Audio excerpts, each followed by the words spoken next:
नमस्कार दोस्तों, आप सभी का स्वागत है आपका अपने YouTube चैनल परवीन मैथ्स में। दोस्तों आज का जो हमारा कॉन्सेप्ट रहेगा वो है प्रतिस्थापन विधि।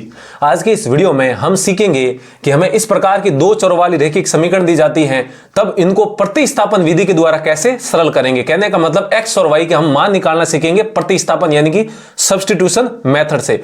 तो ये सीखने के लिए इस वीडियो को पूरा जरूर देखिएगा। दोस्तों ये सवाल कराने से पहले, ये विधि सिखाने से पहले मैं आपको बता देता हूं कि प्रतिस्थापन विधि से जुड़ा हुआ सवाल 10वीं क्लास की वार्षिक परीक्षा में जरूर आता है। ठीक है, तो 10वीं क्लास के यदि आप विद्यार्थी हो तो इसको सीखना बहुत ही महत्वपूर्ण है, तो इस वीडियो को पूरा जरूर देखिएगा। दोस्तों हमारे सामने सवाल क्या है, x + y = 14 है और x - y = 4 है। इस सवाल के माध्यम से हम प्रतिस्थापन विधि सीखते हैं।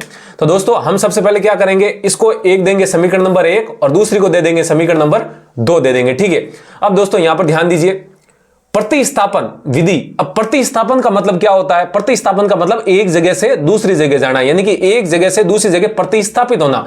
तो हम भी क्या करेंगे, ये जो हमारे पास दो समीकरण है, इन दोनों समीकरण में से किसी एक समीकरण को सरल करेंगे, वहां से किसी एक चर का मान निकालेंगे और उसी चर का मान जो समीकरण पीछे बची है उसमें रख देंगे। ठीक है, तो मैं यहां पर समीकरण नंबर 1 को सरल करता हूं। ठीक है, तो यहां पर देखिए दोस्तों, मैं लिखता हूं समीकरण नंबर 1 से। ठीक है, 1 से। तो यहां पर समीकरण नंबर जो 1 है वो क्या है, x + y बराबर में कितना है दोस्तों, 14 है। ठीक है, इस समीकरण को सरल करता हूं तो यहां से मैं x का मान निकालता हूं, तो x बराबर, अब ये प्लस का y है, पक्षांतरण करेंगे यानी कि उस पक्ष में जाएगा तो दोस्तों कितना आ जाएगा, 14 - y हो जाएगा। ठीक है, यानी कि x बराबर हो गया 14 - y। अब यहां पर हमें x का मान प्राप्त हुआ है, ये x का मान हम इस समीकरण नंबर 2 में प्रतिस्थापित कर देंगे। देखें दोस्तों, नाम क्या है, प्रतिस्थापन विधि। तो इस x का मान इस समीकरण नंबर 2 में हम प्रतिस्थापित कर देंगे। ठीक है, तो इसको आप दे दीजिए समीकरण नंबर 3। ठीक है, अब 2 में उस तरफ करता हूं, देखिए तो यहां पर लिखेंगे अब समीकरण नंबर 2 व 3 से। ठीक है, क्योंकि समीकरण 1 से तो हमने सरल किया था, समीकरण 1 को सरल किया था, तभी हमको यह प्राप्त हुआ। अब हम यहां से x का जो मान आया हमारे पास, जो 14 - y आया, यही समीकरण नंबर 2 में रखेंगे। ठीक है, तो आप देख सकते हैं समीकरण नंबर 2 क्या है, x - y। x - y, इस x के बराबर में हमें यहां पर क्या प्राप्त हुआ है, 14 - y। इसी मान को हम इसमें प्रतिस्थापित कर देते हैं, तो x की जगह हम क्या सब्स्टिट्यूट कर लेंगे, 14 - y। तो यहां पर x की जगह लिखेंगे 14 - y।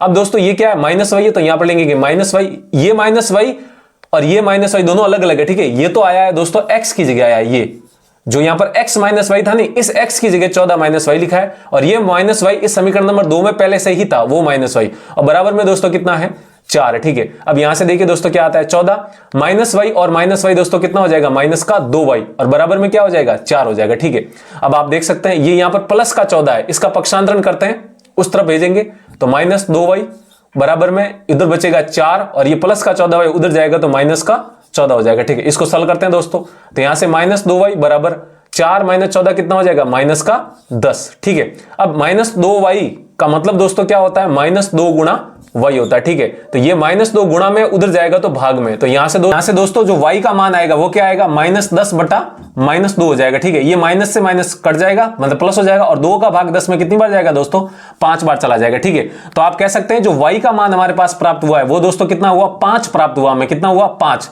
अब हमें x का मान निकालना है, जिस प्रकार हम विलोपन विधि में करते थे कि भाई एक चर का मान निकाला तो दूसरे चर का मान निकालने के लिए उसी चर का मान किसी भी समीकरण में आप रख सकते हो। ठीक है, तो ये जो y का मान 5 आया है, इस 5 को आप चाहे इसमें रखो, चाहे इसमें रखो, चाहे इसमें रखो, जो समीकरण आसान रहती है उसमें रखो, यहां पर किसी में रखो, x का मान आ जाएगा।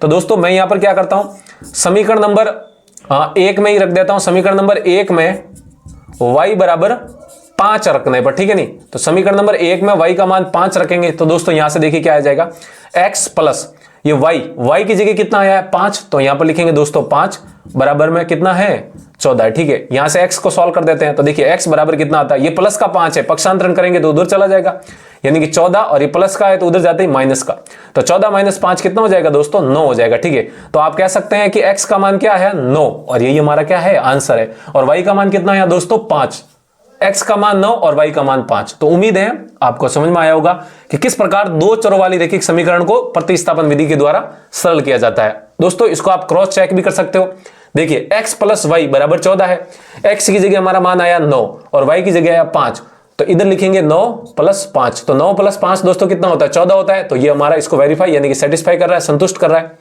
अब ये क्या है, x माइनस वाई बराबर 4 है, तो x की जगह दोस्तों 9 आया है और माइनस वाई की जगह आया 5, तो 9 माइनस 5 कितना होता है दोस्तों, 4 ही होता है। तो दोनों को संतुष्ट कर गया। इसका मतलब ये जो x बराबर 9 और जो y बराबर 5 है वो हमारे आंसर जो है वो सही है। ठीक है दोस्तों, तो उम्मीद है आपको समझ में आया होगा। समझ में आए तो वीडियो को लाइक कीजिए और अभी तक चैनल को सब्सक्राइब नहीं किया है तो वीडियो के नीचे वाला जो लाल बटन है उसको दबा दीजिए और उसके पास वाली घंटी भी दबाइए, ताकि ऐसे ही बेसिक गणित से जुड़ी वीडियो आपके सीधे नोटिफिकेशन आ सके। तो आज के लिए इतना ही रखते हैं, जल्दी मिलता हम एक और ऐसे ही बेसिक वीडियो के साथ। तब तक के लिए आप पढ़ते रहिए, मस्त रहिए और हंसते रहिए।